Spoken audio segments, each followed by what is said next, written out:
പലരും എന്നോട് ചോദിക്കുന്നത് ശ്രീനിവാസന്റെ മോനായതുകൊണ്ടല്ലേ ഇത്ര സിനിമ. ശ്രീനിവാസൻ അനിയനാ, അങ്ങനെ ആയതുകൊണ്ട് ആർക്കും ഒരു സിനിമയും വരൂലെന്നേ. അങ്ങനെയാണെങ്കിൽ എനിക്ക് ഇപ്പോഴും സിനിമ വരുമോ? കഴിവ് കഴിവ് കഴിവ് വെറും കഴിവ്. അതാ എനിക്ക് ഏകദേശം മനസ്സിലാവുന്നുണ്ട് അങ്ങനെയൊക്കെ. അല്ല, ഇപ്പോഴും ആൾക്കാർക്കൊരു എന്ന് വെച്ച് കഴിഞ്ഞാൽ എന്നെങ്കിലും ഇവൻ നന്നാവുമെന്ന് സിനിമാക്കാർക്കും പ്രതീക്ഷയുണ്ട്. ചിലപ്പോ ഒരു നല്ല സിനിമ വന്നു കഴിഞ്ഞാൽ ചിലപ്പോ ഞാൻ നന്നാവും. ഇവിടെ ഞാൻ എപ്പോഴും നമ്മുടെ കൂടെയുള്ള സഹപ്രവർത്തകരോടൊക്കെ പറയും, ഇവിടെ മോശം, നിങ്ങൾ ആരും മോശം നടന്മാരല്ല. നമ്മള് നല്ല സിനിമയിൽ അഭിനയിക്കുമ്പോ ആ സിനിമ നന്നാവുമ്പോഴാണ് നമ്മൾ നന്നാവുക. അല്ലെങ്കിൽ ആ സിനിമയോടൊപ്പം തന്നെ നല്ല സിനിമയിൽ അഭിനയിച്ചാൽ നമുക്ക് നല്ല ഇതുകൊണ്ട് കിട്ടും, മനസ്സിലായി, അപ്രീസിയേഷൻ കിട്ടും. ആ സിനിമ മോശമാണ്, നമ്മൾ എത്ര കഷ്ടപ്പെട്ട് ആ സിനിമയിൽ അഭിനയിച്ചാലും ഒരു കാര്യമില്ല. അപ്പൊ എന്തിനാ ഈ മോശം സിനിമയിൽ അഭിനയിക്കുന്നു എന്ന് ചോദിച്ചു കഴിഞ്ഞാൽ ഞാൻ ചോദിച്ചിട്ടില്ല അങ്ങനെയൊന്നും. എന്റെ പൊന്നോ, എനിക്ക് അല്ല, ഞാൻ അങ്ങനെ മോശം സിനിമയിൽ നമ്മൾ ആരും തന്നെ അല്ലല്ല അങ്ങനെയല്ല, ആരും തന്നെ മോശം സിനിമ എന്ന് വെച്ചിട്ടില്ലല്ലോ നമ്മൾ അഭിനയിക്കുന്നത്.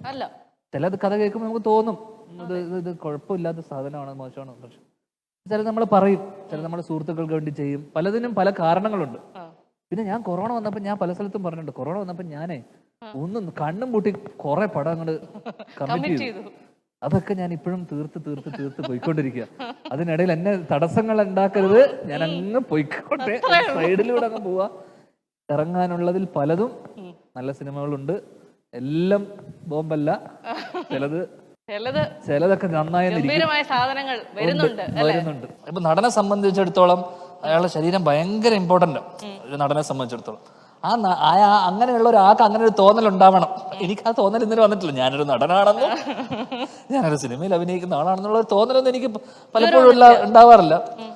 പിന്നെ എനിക്ക് തോന്നി ഒരു നല്ല തടി കുറക്കുന്നത്, ഇപ്പൊ ഇനി അടുത്ത തവണ ഞാൻ തടി കുറച്ചിട്ട് വരുമ്പോ ആ ചെയ്യുന്നൊരു സിനിമ നല്ലൊരു സിനിമയായിരിക്കണം, നല്ലൊരു നിർബന്ധം അല്ലെങ്കിൽ ഒരു ആഗ്രഹം എനിക്കുണ്ട്. അപ്പൊ ഞാൻ ചേട്ടൻ എന്നോട് ഇങ്ങനെ ഒരു കഴിഞ്ഞ വർഷം ഒരു സംഭവം സിനിമയെ കുറിച്ച് പറഞ്ഞപ്പോ ചേട്ടൻ എന്നോട് പറഞ്ഞു, നീ തടി കുറക്കാൻ വല്ല പ്ലാനും ഉണ്ടോ എന്ന് ചോദിച്ചു. ഞാൻ പറഞ്ഞു ഇങ്ങനെ ഒരു, അപ്പൊ എന്നോട് പറഞ്ഞു നാളെ ഒരു നല്ല സിനിമ വല്ലതും വരുവാണെങ്കിൽ അതിനുവേണ്ടി തടി കുറച്ചോ, അങ്ങനെയാണെങ്കിൽ അതിനൊരു ഇതുണ്ടാവും, അല്ലെങ്കിൽ നീ തടി കുറക്കണമെന്നില്ല കേട്ടോ എന്ന് പറഞ്ഞു.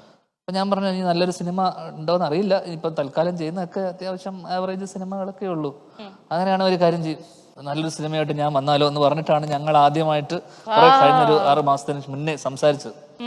അപ്പോ ആ സിനിമ ചിലപ്പോ ഉടനെ തന്നെ ഉണ്ടാവും. അതിന് വേണ്ടിയിട്ട് ഞാൻ തടി കുറച്ചാലേ ആ സിനിമ നടക്കും എന്നും ചേട്ടൻ പറഞ്ഞിട്ടുണ്ട്. നടക്കുന്നില്ല, അല്ലെങ്കിൽ എന്നെ പുറത്താക്കി വേറെ ആൾ എടുക്കുന്നു പറഞ്ഞിട്ടുണ്ട്. അങ്ങനെയും പറഞ്ഞിട്ടുണ്ട്. അങ്ങനെ ഒരു സീരിയസ് ആയ ചേട്ടൻ ഇടയ്ക്കൊക്കെ ജീവിതത്തിൽ ഉണ്ടാവാറുണ്ടല്ലേ?